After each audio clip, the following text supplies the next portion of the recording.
जय भारत, जय संविधान। वो कहते हैं ना, जहां रात नाम नहीं लेती ढलने का, यही वक्त होता है सूरज के निकलने का। और वो सूरज मेरा भाई जो राजस्थान से चूरू से चलकर, जिससे अपनी बहन की पीड़ा नहीं देखी गई, एक बहन जिसने बाबा साहेब भीमराव अंबेडकर के दिए हुए संविधान से, रिजर्वेशन से शिक्षा प्राप्त करी, दिल्ली विश्वविद्यालय में रहकर शिक्षक के साथ साथ शिक्षिका बनी वहां पे दिल्ली विश्वविद्यालय से, और उसे किसी कारण किसी मनुवादी महिला के चलते निकाल दिया गया। उस बहन का, मेरा कोई भाई नहीं है भाई, उस बहन का साथ देने मेरा भाई नरसिंह मिठड़ी, गांव से ना, नरसिंह मिठड़ी नाम है जी, चल के आए मेरा साथ देने के लिए। बहुत बहुत शुक्रिया भाई आपका। कुछ लिस्ट मेरे पास है, मैं जिनके नाम लूंगी। देखो मेरी हिंदी बोलने में अच्छी है, पढ़ने में नहीं, गलती होगी तो माफ कर देना। श्री नरसिंह मिठड़ी जी, कार्यक्रम के आयोजक भाई सावरमल जी वेगवाल जी का बहुत बहुत बहुत बहुत तहे दिल से शुक्रिया सर। राम सिंह जी का, गौरी शंकर जी का, श्रीचंद जी का, सामाजिक न्याय संघ के महासचिव एडवोकेट चंद्रभान जी भाई, बहुत बहुत शुक्रिया, आप उस दिन चल के आए मेरे लिए। और समस्त गांववासी जो भी यहाँ बैठे हैं, यही है ना, सरदार शहर एवं सावरमल ग्राम वासियों, पूरे कार्यक्रम के जितने भी आयोजक, आप सबका बहुत बहुत शुक्रिया। भाई रविंदर जी का, भाई मिंटू मेहरा जी का, और जिन्होंने मेरी टी शर्ट पहनी है फोटो लगाकर उनका, और जो राजेंद्र जी का, और जो मंच संचालन कर रहे हैं भाई उनका बहुत बहुत शुक्रिया। और जिनका नाम मैंने नहीं लिया, अगर मुझे नहीं याद तो मैं माफी मांगना चाहती हूँ। आप सबका बहुत बहुत तहे दिल से शुक्रिया मुझे सुनने के लिए। और ये जो सबसे बड़ी बात होती है, वक्ता बनना बहुत आसान है, भाषण देना बहुत आसान है, लेकिन सबसे जोरदार तालियां आप अपने लिए बजाइए जो श्रोतागण सुबह से यहाँ बैठे हैं अभी। आप सबका बहुत बहुत तहे दिल से शुक्रिया मेरा इंतजार करने के लिए। बहुत अच्छी बातें सबने कही। मैंने सुना यहाँ पे बात हो रही है कि हमें हमारा वोट, किसी ने बड़ी अच्छी बात कही कि वोट का जो अधिकार है बाबा साहेब भीमराव अंबेडकर ने हमें कैसे दिया है। सच में आप यहाँ पे बैठे हैं, छोटे छोटे बच्चे देख रही हूँ मैं, मुझे लग रहा है कि 5-6 साल, 7 साल, 10 साल के बच्चे हैं, 15 साल के भी हैं। मेरी जो बहनें, आपको बहुत बहुत सलाम, बहुत बहुत शुक्रिया। आप साइड पे बैठी हैं, लेकिन नरसिंह मिठड़ी जी, मैं आपसे हाथ जोड़कर ये एक विनती करती हूँ कि जब अगली बार मैं आऊँ तो प्लीज महिलाओं को मंच पे भी जगह दी जाए और आगे भी बिठाया जाए, क्योंकि ये काम डॉक्टर बाबा साहेब भीमराव अम्बेडकर ने किया था। जब हिंदू कोड बिल पास किया था तो ये जो गांव में हमारे समाज की महिलाएं बैठी है, सिर्फ इनके लिए नहीं किया। सुनिए सुनिए, हाँ वही सुनिए आगे सुनिए, सिर्फ इनके लिए नहीं किया, पूरे समाज में जितनी भी महिलाएं, चाहे वो किसी धर्म जाति से आती हैं, उन्होंने सबको अधिकार दिए, सबकी भागीदारी अनुष्ठित की। तो मैं यही कहना चाहूंगी। हाँ, मैंने आपकी एक चीज मुझे बहुत अच्छी लगी, जब मैंने आपकी गाड़ी आज देखी तो उसके पीछे बैनर बड़ा बड़ा लगा था, बहन सोनिया नरसिंह मिठड़ी जी। तो वो मुझे बहुत प्राउड फील हुआ। लाइक कोई निजी कारण हो सकता है, लेकिन ये चीज बहुत अच्छी है कि अपनी अर्धांगिनी, अपनी वाइफ को आप अगर चल रहे हैं तो ये बेड़ा आपके साथ 50% उन्होंने भी उठाया है। जोरदार तालियां इस चीज के लिए। और मैं भाषणबाजी नहीं करूंगी, मैं आपको प्रैक्टिकल 2-3 चीजें बता के जाऊं। हम कहां से मार खा रहे हैं। आज यहाँ पे बार बार बात हो रही है वोट की, यहाँ पे बार बार बात हो रही है नेता की, कि हम उन चोरों को, उन ठगों को, ऐसे नेताओं को डर के या लालच में अपना वोट दे देते हैं जो कभी आपके बीच में नहीं आते, जो कभी आपका हाल नहीं पूछते। आप लोग ये चीज सोचिए, आपने जो आपको वोट का अधिकार मिला, शिक्षा का अधिकार मिला, जो ये आपके छोटे छोटे बच्चे बैठे हैं ना, जो इनको ये अधिकार मिला, किसी ने अपने 4 बच्चे खोए तो जाके आपके बच्चों को शिक्षा का अधिकार मिला, आपको वोट का अधिकार मिला। नरसिंह मिठड़ी जी, मैं आपसे और आपकी टीम से एक चीज चाहती हूँ, एक सुझाव देके जा रही हूँ। आप संविधान की छोटी छोटी प्रतिभा लाए। इस सदन में बैठे लोग संविधान से कितना प्यार करते हैं, हाथ खड़ा करें। और दोनों हाथ खड़ा करें अगर आप संविधान को मानते हैं। मानते हैं? पक्की बात, पक्की बात। तो एक संविधान की प्रतिभा लाके सबके हाथ में दीजिएगा अगली महापंचायत में, और इन पे सौगंध कसम दिलाइएगा, और आप कसम खाइएगा कि हम एक लड्डू के लालच में, एक बूंदी के लालच में, पौवा के लालच में, साड़ी के लालच में, कपड़े के लालच में अपना वो कीमती वोट कभी नहीं बेचेंगे जो बाबा साहब भीमराव अम्बेडकर ने अपने 4 बच्चे गवा के आपको दिया। हमें सिर उठाने की इजाजत नहीं थी, पानी पीने की इजाजत नहीं थी, सड़क पे चलने की इजाजत नहीं थी, चले तो कमर के पीछे झाड़ू, ये हाल हमारा था। हमारी महिलाओं के साथ दिन प्रतिदिन शोषण होता था। महिलाओं को वोट देने की तो क्या, महिलाएं तो दो दर्जे का नागरिक भी नहीं थी इस देश में। उस बाबा साहेब भीमराव अम्बेडकर ने आपको वो हर एक हक अधिकार दिया, राजपाट आपको दिया है कि आज जैसे किसी ने कहा महारानी, राजा का बेटा राजा नहीं होगा, एक बच्चा एक राजा जो होगा वो रानी के पेट से नहीं जनेगा। बाबा साहब भीमराव अम्बेडकर ने बोला नहीं, आपको संविधान के अंदर लिख के दे दिया कि राजपाट आपका है, और राजा तो बनाने वाली सबसे ताकतवर राजा नहीं होता, सबसे ताकतवर प्रजा होती है जो राजा का चुनाव करती है, और वो प्रजा आप है। और किसी ने बहुत बढ़िया बात कही है, बहुत महंगी बात कही है कि गरीब शोषित जो जनता है, जो सदियों से ठगी गई है, जिनका सदियों से शोषण हुआ है, उनको अपना नेता अपने बीच से चुनना चाहिए। अदरवाइज अगर कोई नेता आप ऐसा चुनते हो जो आपके बीच का नहीं है, जो आपका दुख दर्द बांटने नहीं आता, तो सिर्फ वोट के दिन या सिर्फ जब पंचायतें होती है उस दिन आपको अपनी शक्ल दिखाएगा, वो नेता आपका नहीं है।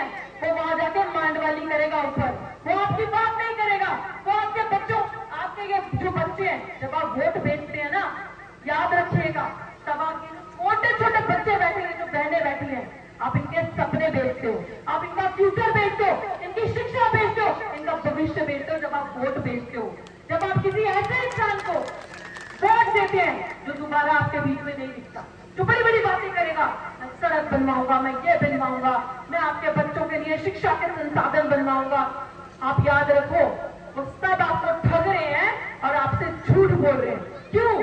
क्योंकि आज अगर आप लोगों ने सही इंसान को नहीं चुना तो 2024 में संविधान खत्म है।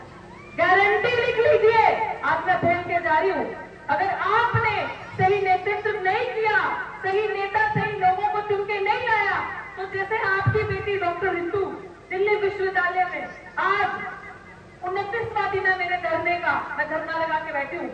जिस विश्वविद्यालय के अंदर मुझे पढ़ना है, मेरे हाथ में कलम और किताब होनी चाहिए, आज मैं उस विश्वविद्यालय में झाड़ू लेकर बैठी हूँ। क्यों? क्योंकि जिस जगह मेरा प्रदर्शन लगा है, जिस लोगों ने मुझे सताया है, जिस लोगों ने मेरे हक अधिकार खाए हैं, मेरे अगेंस्ट, जब आपके बच्चे अच्छा कपड़ा पहनते हैं ना, जब आपके बच्चे अच्छा बोलते हैं, जब आपके बच्चे अच्छी अंग्रेजी बोलते हैं, अच्छी हिंदी बोलते हैं, बड़े बड़े विश्वविद्यालयों में आरक्षण के माध्यम से पढ़ने जाते हैं और अपने हक अधिकार की बात करते हैं, तब हम हाशिए पे आ जाते हैं, तब हम उनकी आंखों में आ जाते हैं। वो हर कोशिश करते हैं हमें काटने की, हमें मारने की। उसी की एक आपके सामने जीती जाती एग्जाम्पल मैं खड़ी। आपके बच्चे मूछ रखते हैं तो पीटे जाते हैं, सूली के घाट चढ़ाए जाते हैं। आप अच्छा कपड़ा पहनते हैं तो सूली के घाट चढ़ाए जाते हैं। आपके बच्चे शादी का सपना देखते हैं, शादी करते हैं तो घोड़ी पे नहीं चढ़ सकते। पूछा आपने ये सवाल, कमी कहाँ है? क्या आपके बीच में वो नेता आपका आता है आपका हाल पूछने कि ऐसा हुआ, हम आपके साथ खड़े हैं? सिर्फ ऑनलाइन यूट्यूब भाषण देने से कुछ नहीं होगा, आपके बीच में चल के खड़े होना होगा, आपके दुख तकलीफ को सामना करना होगा, आपकी बात सुननी होगी। आज आपके छोटे छोटे बच्चों के लिए आप क्या चाहते हैं? ये बच्चे भी मजदूरी करें? आप चाहते हैं ये जो बहनें बैठी हैं ये सिर्फ शादी करके अपना दूसरा घर बसाएं? आज भी 21वीं सदी में भी आपके समझते हैं? अगर आप समझते हैं तो मैं सच कहती हूँ, आपने बाबा साहेब भीमराव अम्बेडकर को नहीं पढ़ा, आपने नहीं समझा बाबा साहेब भीमराव अम्बेडकर क्या थे। आपके लिए शिक्षा के संसाधन बाहर बंद हो चुके हैं, शिक्षा का आप जागेंगे नहीं, सही इंसान का चुन के अपना नेता बनाएंगे नहीं उन लोगों को, तो आप ये सोच लो कि आज शिक्षा बिक चुके, रेल बिक चुका, बैंक बिक चुके, विश्वविद्यालय बिक चुके, अस्पताल, सरकारी संसाधन, संस्थाएं जितनी भी थी जिनपे आप लोगों का हक था, हमारा हक था, वो सब खत्म हो चुका है। क्यों? क्योंकि हम लोग गलत लोगों को चुनते हैं। आप लोग ये देखो कि मैं दिल्ली विश्वविद्यालय में बैठी हूँ, ये मैं आप लोगों के साथ भाषण नहीं दे रही, मेरी बात को सुनना एक सबक की तरह, क्योंकि मैं एक अध्यापिका, मैं एक टीचर, मैं एक प्रोफेसर हूँ दिल्ली विश्वविद्यालय में। मेरे को दुख है कि मेरा समाज आज भी ऐसी परिस्थितियों से जा रहा है।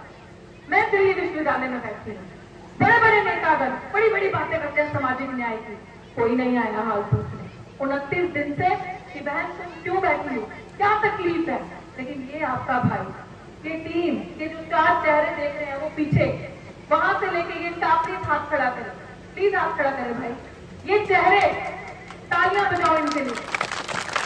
ये चेहरे रातों रात आए, मुझे मेरी तबीयत भी अच्छी नहीं थी, लेकिन उन्होंने कहा कि बहन बस एक बारी आपसे मिलना है, और उसी चीज को, उसी इनकी आंखों में वो दर्द देख के आज इतनी दूर से दिल्ली से मैं यहाँ आपके बीच में चल के आई हूँ कि मेरे समाज ने मुझे बुलाया है, मेरे समाज की बात मुझे जाना है, मुझे मेरे समाज की बात पूछनी है, इसीलिए मैं आई हूँ।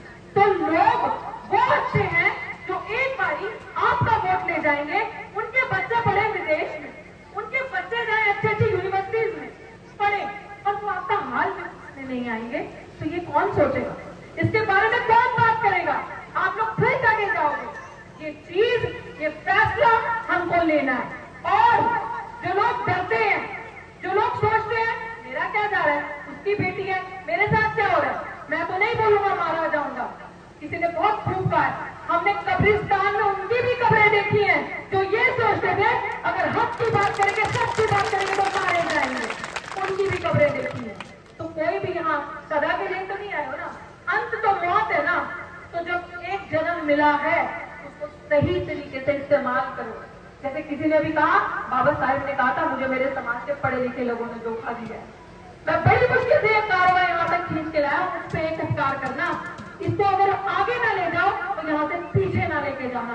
तो आप आज अपनी बहन, अपनी बेटी से वादा करो कि इस साल में तो इन छोटे छोटे बच्चों का, इन महिलाओं का भविष्य इन पुरुषों के हाथ में, आप लोगों के हाथ में और महिलाओं के हाथ में है, क्योंकि वोट का अधिकार आप सबको देकर बाबा साहेब ने इस भारत का सिटीजन बनाया। तो पहले तालियां आप महिलाओं के लिए थी कि आप भी आगे आएंगी, अपने हक अधिकार की मांग करेंगी, ऐसे नहीं बैठेंगी। आज मैं जहां दिल्ली विश्वविद्यालय के बाहर बैठी हूँ, मैंने पूरा सिस्टम से लड़ाई की है, पूरे जातिवादी सिस्टम को हिलाया है। वो क्यों किया है? क्योंकि वो जो जातिवादियों का अखाड़ा बन चुका है दिल्ली विश्वविद्यालय, बड़े बड़े, मेरा भाई दिल्ली से, दिल्ली समझते हो भाई, आप समझते हो, ये भाई समझता होगा, दिल्ली विश्वविद्यालय हमारे लिए सुरक्षित है, वो सही जगह है, वो सुरक्षित नहीं रहा। क्यों? क्योंकि आप लोग बात ही नहीं उठाते, आपके बच्चे मर रहे हैं, आपको फर्क ही नहीं पड़ रहा। ये चंद लोग जिन्होंने समाज का बेड़ा उठाया, ये लोग आते हैं, क्या आप लोगों में से जो रिटायर लोग हैं, जो लोग अभी कुछ नहीं कर रहे, आप लोग आ नहीं सकते? अगर हम एक हो जाए ना, मूल निवासी 85 हमारा सब कुछ है, हम सत्ता को फाड़ के पहन सकते हैं, ये बात आप याद रखो।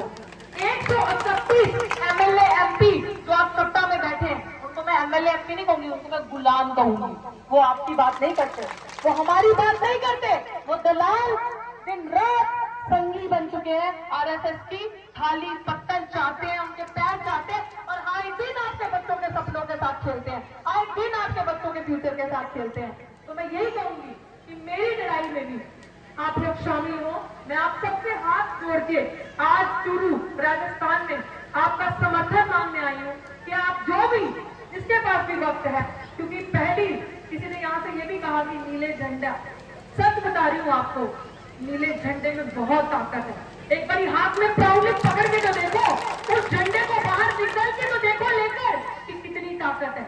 आप शासक हैं, आपके हाथ में राजपाट है, आप फैसला करेंगे कि देश की प्रधानमंत्री की कुर्सी पे कौन होगा, राष्ट्रपति की कुर्सी पे कौन होगा, और राजस्थान की सीएम की कुर्सी पे कौन होगा, एमएलए विधायक कौन बनेगा, ये आप फैसला करेंगे। और मैं अंत में यही कहूंगी अपनी बहन महिलाओं से, बाबा साहेब भीमराव अम्बेडकर क्या किया है। आज महिलाओं की आज भी 21वीं सदी में ये स्थिति है आपने किसी मंदिर की पुजारी कभी महिला देखी? देखी नहीं? किसी चर्च की पादरी महिला देखी? किसी मस्जिद की मौलाना महिला देखी? देखी? तो राष्ट्रपति देखी, कलेक्टर देखी, सीएम देखी, बोलो देखी, IAS officer, doctor, teacher, professor देखी? देखी? तो जो अधिकार धर्म हमें नहीं देता वो संविधान हमें देता है। ये बाबा साहब भीमराव अम्बेडकर की दिए संविधान की ताकत है, ये है हमारी ताकत। तो आप सबसे अंत में यही कहूंगी, और भी बहुत वक्तागण है, अगर कुछ भूल चूक होगी हो, कुछ भूल चूक होगी हो तो मुझे माफ करना, लेकिन मैं यही कहूंगी कि अपनी जमीरों को, कहते हैं बड़ी अच्छी बात किसने कही है कि मैं शरीर के मरने को मौत नहीं मानता, मैं जमीर के मरने को मौत मानता हूं। फैसला आपके हाथ में है, अगर आपका जमीर मरा है तो हम मरेंगे। मैं आपको चेतावनी नहीं दे रही, मैं अपने समाज से कह रही हूँ कि अगर हमारा जमीर नहीं है ज्यादा आज, तो हम कल भी मरे हैं कब्र के अंदर, आज भी मरे। तो आप लोग एक एक फैसला करो कि आपने आज के बाद इस महापंचायत से महापंचायतें करके अगले चुनाव, अगले 2024 तक, ताकि इनकी नसों में इतना दम आ जाए कि डर जाए, इनको समझ में आ जाए कि अब हमारे साथ कोई खेल नहीं सकता, हमारे साथ कोई पंगा ले नहीं सकता। दलित समाज मूल निवासी जाग चुका है, मूल 85 मूल निवासी अब जाग चुका है, वो ना डरेगा, ना हारेगा, ना पीछे हटेगा। तो मैं आप सबसे यही चीज कहना चाहूंगी अंत में कि मेरा भी साथ दे, मेरी एक लड़ाई चल रही है, जो भी फ्री है। भाई नरसिंह मिश्री जी, आपने तो जिम्मा उठाया ही है, मुझे नहीं पता वो जो नेतागण वायरल होते हैं, जो बड़ा बड़ा भाषण देते हैं, जो कहते हैं हिला देंगे, ये कर देंगे, वो कर देंगे, मैंने उनको अपने प्रोटेस्ट पे, अपने धरना स्थल पे नहीं देखा। मैं चाहती हूँ आप गज गज से वहां आए, हम आपका तहे दिल से खुली बाहों से स्वागत करेंगे। भाई मैंने तो जैसे बोल दिया मेरा भाई नहीं है, आज के बाद आप ही मेरे भाई हैं, आपका स्वागत करेंगे, क्योंकि हमें असली नेताओं की, असली नेतृत्व की समाज में जरूरत है। बहुत बहुत शुक्रिया आपका। तो जो बापा सेवा सदन की लड़ाई चल रही है, मैं भूल गई थी इस चीज को बोलना, शुक्रिया मुझे याद दिलाने के लिए। मैं उसके लिए जहां भी जब भी मेरी जरूरत पड़ेगी, चाहे सोशल मीडिया के थ्रू आवाज उठानी हो, चाहे आपके साथ धरने पे चलना हो, धरने पे बैठना हो, आप एक आवाज देना, मैं हमेशा आपके बीच में रहूंगी और उस लड़ाई को हम जीतेंगे। मैं आपका समर्थन मांगने आई हूँ, आपको मेरा पूरा समर्थन, और आप मुझे समर्थन दें, अपनी बेटी की लड़ाई को मजबूत करें। क्योंकि अगर पहलवान बेटियां जो जंतर मंतर पे हक अधिकार के लिए बैठी थी, वो भारत की बेटियां हैं। अगर हमारी बहन, जिसका आपने देखा होगा इतना बड़ा केस हुआ, अगर वो भारत की बेटी है निर्भया, तो दलित की बेटी भी भारत की बेटी है, ये आप सब विश्वास दिलाओगे मुझे। जय भीम, जय भारत, जय संविधान। बहुत बहुत शुक्रिया।